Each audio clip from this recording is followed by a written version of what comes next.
화염 가득한 광주시청과 광장, 후미진 건물마다 하얀 천에 덮인 시체들. 그리고 트럭에 콩나물처럼 조목조목 앉아 애국가 합창하는 시민군들. 밤 9시 전후론 불 꺼진 거리. 자유를 부르지 못하고 모든 글과 서류, 칠판은 검열과 삭제를 당했던 1980년 5월. 당시 중학교 3학년이던 소년 동호. 친구 정대의 죽음을 목격한 것을 계기로 도청 상무관에서 시신들을 관리하는 일을 돕게 되고 매일 상무관으로 들어오는 시신들을 수습하면서 친구 정대의 처참한 죽음을 떠올리며 괴로워하고 쉬치가 심해지면서 양초를 계속 켜며 문득 생각합니다. 사람이 죽으면 빠져나가는 어린 새는 살았을 땐 몸 어디에 있을까? 찌뿌린 저 미간에 후광처럼 정수리 뒤에 아니면 심장 어디께에 있을까? 매일 상무관에 들어오는 관들 그리고 관을 감싸는 태극기. 아직 16살 어린 동호에겐 너무나도 이해하기 힘든 상황들. 귀를 찢는 총소리가 울리고 시위대가 흩어지는 사이 동호는 친구 정대의 손을 놓쳐버렸고 그 죄책감에 시달리며 아직까지 정대를 찾고 있지만 수많은 시신들 속에서도 정대는 끝내 보이지 않았죠.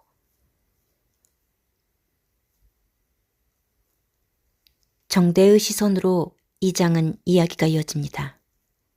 죽은 정대가 눈을 뜨니 죽어있는 자신이 보이고 영혼이 되어 주변을 살핍니다. 정대는 자신의 죽음을 인지하지 못한 채 혼란스러워하며 친구 동호를 그리워하고 혼이 되어 누나를 찾아 나섰지만 결국 찾지를 못합니다. 또한 죽어있는 자신의 육체를 떠나려고 하지만 자꾸 자석처럼 이끌려옵니다. 그리고 군인들의 기억은 끔찍합니다. 경직된 사이렌 소리와 맞물려 험악한 표정의 군인들은 쫓고 쫓기는 자와의 긴장감을 거침없이 폭발하며 구둣발로 밟고 총기로 어깨에 맨 채 총뿌리로 때리고 총검으로 목을 가르고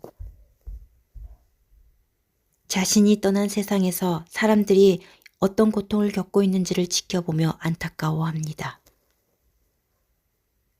마침내 군인들이 시체들을 불태우자 정대의 영혼은 자유를 얻어 떠납니다.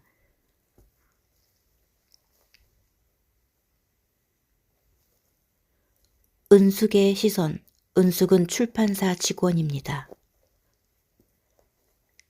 찰싹 경찰에게 7대의 뺨을 맞았는데 그것은 부정한 내용을 담은 희곡의 출간을 도왔다는 이유.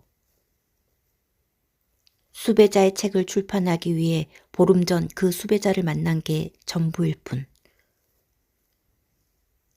형사는 은숙에게 수배자의 은신처를 대라고 연신 뺨을 때린 것이죠. 은숙은 책을 출판하기 위해 보안사 검열과로 갔고 삼엄한 검열로 인해 책 수십 페이지가 먹줄로 검게 그어진 상태를 보았으며 이 희곡집은 출판할 수 없음을 안타까워합니다. 그러나 우여곡절 끝에 희곡집은 연극 무대에 오르게 되는데요.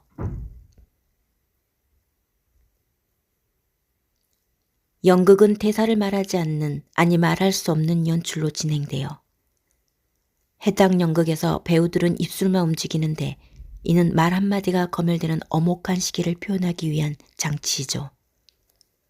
소품으로 사용된 해골은 죽음과 공포를 형성한 것으로 5.18 당시 시민들이 느꼈던 두려움과 고통을 드러내죠. 또한 7대의 뺨은 그들의 폭력성을 평생 잊지 않겠다는 다짐을 나타낸 것.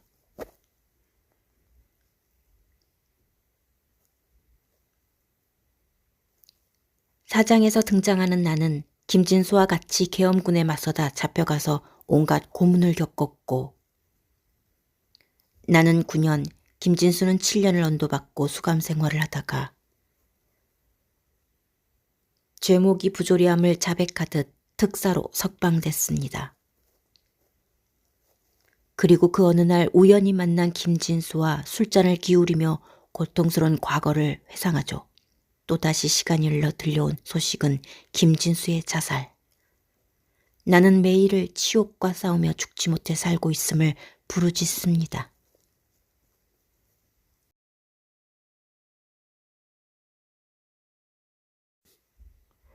윤 선생은 연구에 필요한 자료를 수집하기 위해 민주화 운동에 참여한 10명의 시민군들을 인터뷰합니다.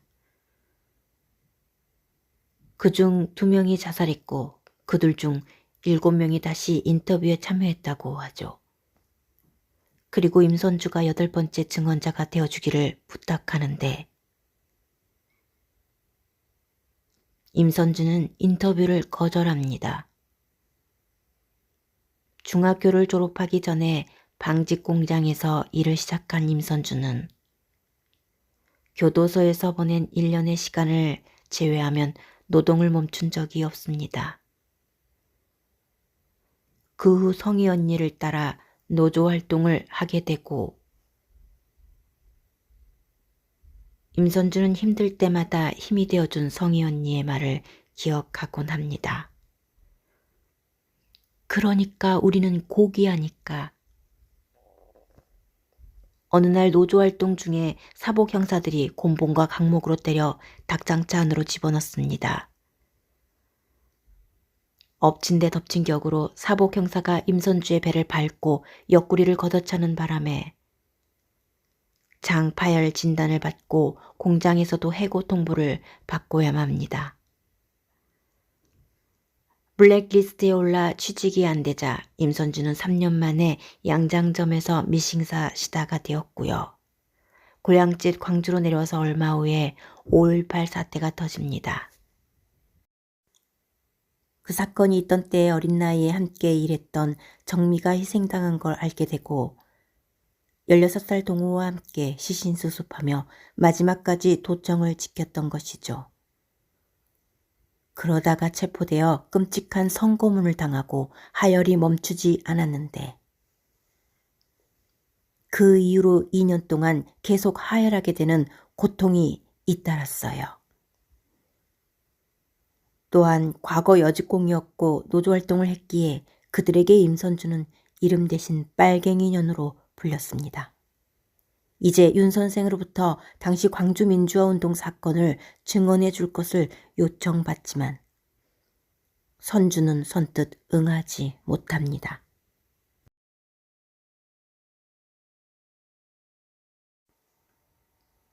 아들을 5.18 때 떠나보낸 어미가 아들을 잃은 당시를 기억하는 내용입니다. 동호의 엄마는 아들의 죽음으로 30년 실성하여 살아왔고 매일매일 찢어지는 아픔과 서러움으로 동호를 그리워하고 쫓아다니고 동호의 기억을 잊지 않기 위해 몸부림칩니다. 어린 막내 아들을 처참하게 보내고 온전한 삶을 영위하기 힘들었는데 동호의 관을 싣고 묘지에 묻었지만 그 상처와 아픔은 가슴 가득히 남았고 동호가 상무관에 가는 것을 붙잡았어야 했다고 평생 자신을 원망도 하고 다른 유가족들과 연대 속에서 그들은 서로를 위로하며 살아가야 했습니다.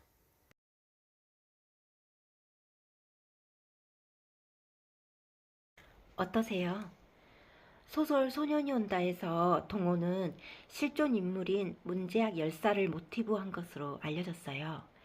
소설 속 동호는 소설 전체를 끌고 가는데 다양한 인물들이 화자로 등장합니다. 몇 개의 주제별로 독립된 화자의 이야기를 옴니버스 형식을 취하여 작품을 완성했죠. 이렇게 장별로 여러 화자와 초점이 되는 대상 인물들이 등장하며 그 화자를 칭하는 인칭도 다른데요. 동호는 너, 정대는 나, 은숙은 그녀, 선주는 당신, 또 진수는 같이 갇힌 나의 설명으로 30년 뒤에 어머니는 또 나로 나오죠. 시간의 흐름에 따라 전개된 서로 간의 이야기를 이렇게 생성하며 맞추는 구성이 저에게는 인상적이었습니다. 사진도 이미지도 없지만 이 책 곳곳에 글로서 전해지는 참혹함과 답답함이 가득합니다. 한강 작가는 실제로 광주 출생의 작가입니다. 초등학생 전후의 나이 때 작가는 부모님께 조부께 전해들은 경험담이나 주변의 상황을 책과 자료, 사료 등을 통해 연구하고 파헤쳐 갔다고 하는데요. 화염 가득한 광주시청과 광장, 책 속의 분위기는 제가 느끼는 분위기는 온통 회백색이라는 느낌이 들었습니다. 1장에서 나오는 어린 새는 힘없는 시민들을 상징한다고 해요. 고통과 세월호의 아픔이 겹쳐져 보이기도 한다고 언급되었는데요. 5.18 당시 실제로 인구 40만의 광주 시민들을 진압하기 위해 군인들이 지급받은 탄환은 무려 80만 발이었다고 전해집니다. 이런 엄혹한 분위기 속에서도 국가의 부조리에 맞서도록 어린이들까지 시위 현장으로 이끌었던 강렬한 힘의 원천은 무엇이었을까요? 우리는 누구인가? 인간은 선으로 사는가 악으로 사는가? 누가 권력을 휘두르며 총칼 앞에 남녀노소 자르고 찌르고 부수고 이유 없이 이렇게 인생을 송두리째 뺏어갈 권리를 주었단 말입니까?